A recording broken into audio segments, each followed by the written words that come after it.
নমস্কার বন্ধুরা, স্বাগত জানাই আবার আমার আরেকটা নতুন ব্লগ ভিডিওতে। তো কেমন আছেন আপনারা? আশা করছি ভালো আছেন। আমি কিন্তু খুব ভালো আছি, সেটা অবশ্যই আপনাদের ভালোবাসায়। এই যে সকালবেলা উঠেই দেখুন কাপড় ধুয়ে আগে এই যে ঠাকুরের ফুল তুলে নিয়েছি, কারণ গোপালকে ঘুম থেকে তুলতে হবে। বাসি কাপড়ে তো আর থাকা যায় না, আর সচরাচর গৃহবধূরা সকালবেলা উঠে বাসি কাপড়ে থাকেও না। তো আমিও সেই একই ক্যাটাগরির মানুষ।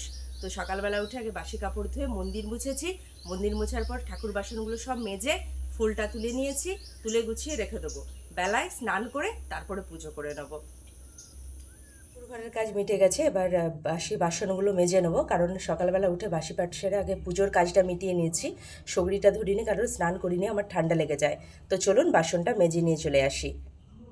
তো বন্ধুরা, কাজকর্ম সেরে এখানে বসিয়ে দিয়েছি চা, কারণ আমার কাকা শ্বশুরের খুব জোর চা তৃষ্ণা পেয়ে গেছে। সে মাঠে কাজ করছে, তো চাটা করে আমাকে তাকে দিয়ে আসতে হবে। তো বন্ধুরা, চাটা তো হয়ে গেছে।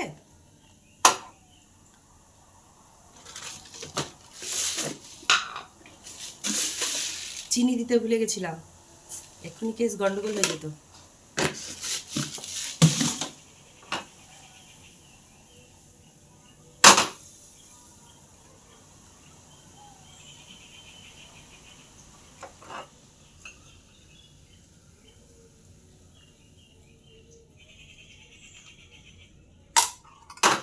তো চলুন দিয়ে আসি।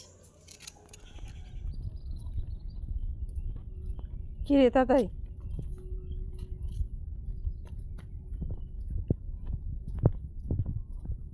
নয়নতারা ফুটে আছে দেখুন, ড্রাগন ফ্রুটস। ও কাকু, এই চা।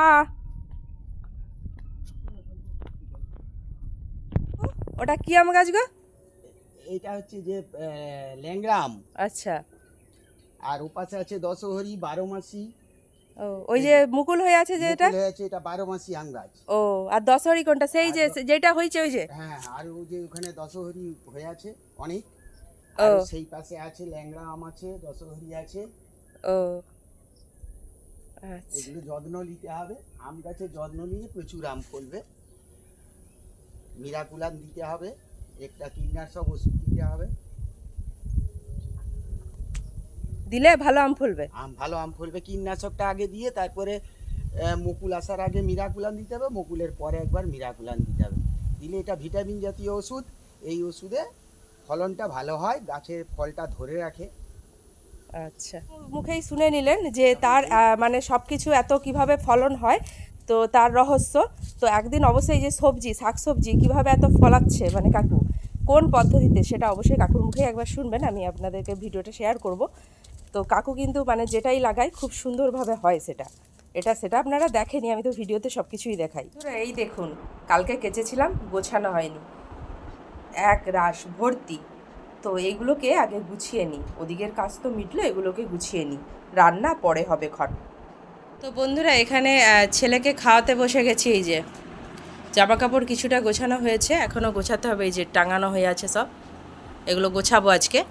তো ছেলেকে এই যে খাওয়াতে বসে গেছি, কিছুটা গোছানো হয়েছে আর কিছুটা গোছাবো। এই যে বন্ধুরা, এখানে স্নান টান করে দেখুন আমি পুজো দিতে বসে গেছি। মা লক্ষ্মী, এটা আমার হচ্ছে বাড়ির মা লক্ষ্মী। মাকে স্নান করিয়ে আবার কাপড় জামা পাল্টে সুন্দর করে মাকে আবার সাজিয়ে দিলাম, এবারে পুজো করব। আমরা বসে গেছি খেতে। তো আজকে মেনুতে কি কি আছে অবশ্যই আপনাদেরকে দেখাবো। তো মেনুতে আছে আজকে, প্রথমেই দেখাই শাক ভাজা, তারপর আছে ঢ্যাঁড়স আলু পোস্ত, এটা রয়েছে পটলের পোস্ত, গোটা পটলের, ওখানে রয়েছে এঁচোড় আলুর একটা তরকারি, এখানে রয়েছে ডাল, আর এখানে রয়েছে পুঁটি মাছ মাখা, মানে এটা মাখা হবে আর কি, পেঁয়াজ এই যে নেচে আছে। তো এটাই আমাদের আজকের দুপুরের খাওয়ার। তো বন্ধুরা, ভিডিওটা তাহলে আজকে এতটা পর্যন্তই। দেখা হবে আবার অন্য কোনো দিন অন্য আরেকটা ভিডিওর সাথে। আমার চ্যানেলে যারা নতুন অবশ্যই চ্যানেলটাকে ফলো দিয়ে দেবেন। আর আমার ভিডিওগুলো যদি ভালো লাগে একটা লাইক তো আপনাদের কাছে আমি চাইতেই পারি। আর আপনারা ভালো থাকবেন, সুস্থ থাকবেন। দেখা হবে আবার। টাটা।